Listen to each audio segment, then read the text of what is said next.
দুধ চিতই পিঠা। শীতের দিনে এই দুধ চিতই পিঠা ছাড়া যেন শীতের পিঠা খাওয়াই জমে না। ঘরে ঘরে গ্রামে কিংবা শহরে শীতের দিনে কিন্তু এই দুধ চিতই পিঠা খাওয়ার ধুম পড়ে যায়। আসসালামু আলাইকুম, আমিও দুধ চিতই পিঠা বানিয়ে নিলাম। তো চলে যাই মূল রেসিপিতে। এখানে আমি 4 কাপ পরিমাণ ফ্রিজে থাকা চালের গুঁড়া নিয়ে নিয়েছি। তারপর বেকিং পাউডার আর লবণ দিয়ে আমি পরিমাণ মতো পানি দিয়ে গুলাটা তৈরি করে নিচ্ছি। গুলাটা তৈরি করে আমি চুলায় বসিয়ে দিয়েছি। তারপর ভালোভাবে নেড়ে নেড়ে আমি কিছুক্ষণ জাল দিয়ে যখন দলা পাকিয়ে আসবে নামিয়ে নিব। তারপর চামচ দিয়ে ভালোভাবে দলাগুলো মিশিয়ে নিব।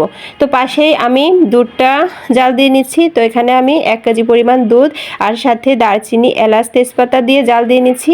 পাশেই ক্যারামেল তৈরি করে নিচ্ছি। যেহেতু গুড় দিচ্ছি না, চিনি দিয়ে তৈরি করছি, তাই ক্যারামেল দিয়ে দিলাম। সাথে 1 কাপ পরিমাণ চিনি দিয়ে দুধটা জাল দিয়ে আমি পাশেই রেখে দিয়েছি। তারপর পিঠাগুলো পাশে চুলায় বানিয়ে নিচ্ছি।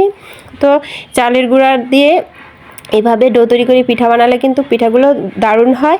আর ফ্রিজে থাকা গোলা দিয়ে এভাবে বানালে তো খুবই ভালো হয় পিঠাগুলো। তো পাশেই কিন্তু আমি দুধটা জাল দিয়ে রেখেছি। উষ্ণ গরম দুধে আমি পিঠাগুলো বানিয়ে দিয়ে দিচ্ছি, দিয়ে ভালোভাবে মিশিয়ে নিচ্ছি। তো উপর দিয়ে আমি কিছুটা নারকেল ছিটিয়ে আমি সারা রাত ভিজিয়ে রাখবো পিঠাগুলো। আর সকালেই দেখুন পিঠাগুলো কিন্তু ফুলে একেবারে ডাবল হয়ে গিয়েছে আর খুবই নরম তুলতুলে হয়েছে, খেতে ভীষণ মজার হয় এরকম করে পিঠা বানালে। ধন্যবাদ সবাইকে, আল্লাহ হাফিজ।